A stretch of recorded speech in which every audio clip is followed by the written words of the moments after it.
दुनिया में कई तरह के जीव पाए जाते हैं, जिनमें सांपों को सबसे अधिक रहस्यमयी माना जाता है।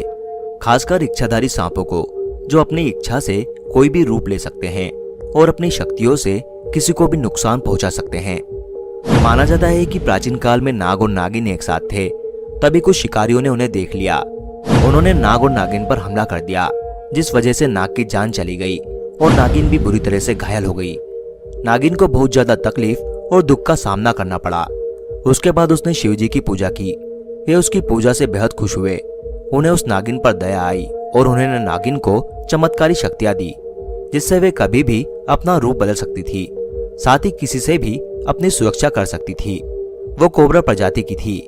आज भी अगर कोबरा प्रजाति का सांप 100 साल की उम्र पूरी कर ले तो उसके पास नागमणि आ जाती है, जिसकी अलौकिक शक्तियों से वो इच्छाधारी बन जाते हैं। कहा जाता है कि किसी भी कोबरा के जीवन में 100 साल पूरा करने के बाद स्वाति नक्षत्र की बूंद उसके मुंह में गिर जाए तो बाद में यही बूंद विकसित होकर नागमणि बन जाती है। ये नागमणि बहुत ज्यादा चमकती है, जिससे सांप अंधेरे में खाना ढूंढ सकता है।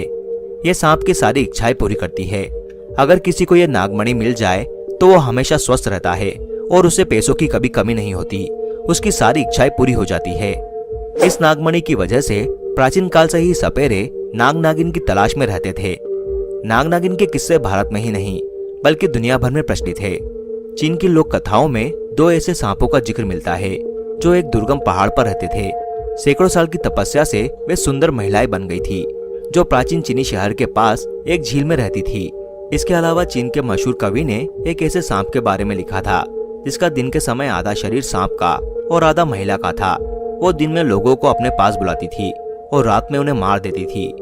ग्रीक मैथोलॉजी में भी ऐसे ही चमत्कारी सांपों का वर्णन देखने को मिलता है, जो अमर माने जाते हैं। बुद्धिस्ट और जैन फिलॉसफी में भी ऐसे सांपों के बारे में पता चलता है, जो अपनी इच्छा से इंसान का रूप ले सकते थे।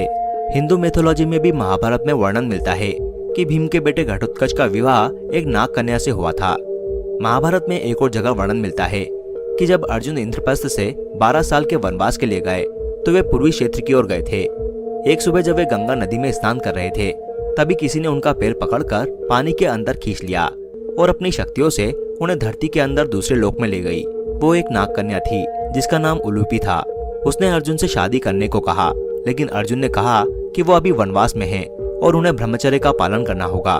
उलूपी ने अर्जुन से कहा, यह ब्रह्मचर्य केवल द्रौपदी के लिए है, तो वे उनसे विवाह कर सकते हैं। फिर अर्जुन ने उलूपी से शादी कर ली। उलूपी अर्जुन से खुश होकर उन्हें वरदान देती है कि पानी के सभी जानवर अर्जुन की बात मानेंगे और उन्हें पानी में कोई भी हरा नहीं सकेगा। शिवजी के गले का नाग वासुकी एक इच्छाधारी नाग है, जिसके पास नागमणि है। पहले इन इच्छाधारी सांपों से सामना होना आम बात थी, लेकिन आबादी के बढ़ने से आजकल तो शायद ही किसी का सामना इन जीवों से हो पाता होगा। आज दुनिया में ऐसे भी लोग हैं जिनका दावा है कि वे पिछले जन्म में इच्छाधारी नाग या नागिन थे। कुछ साल पहले एक लड़की ने यह दावा किया था कि वो पिछले जन्म में एक इच्छाधारी नागिन थी और एक गांव में मौजूद शिव मंदिर के पास अपने नाग के साथ रहती थी। एक बार वे दोनों सांप के रूप में एक कुएं की दीवार पर थे।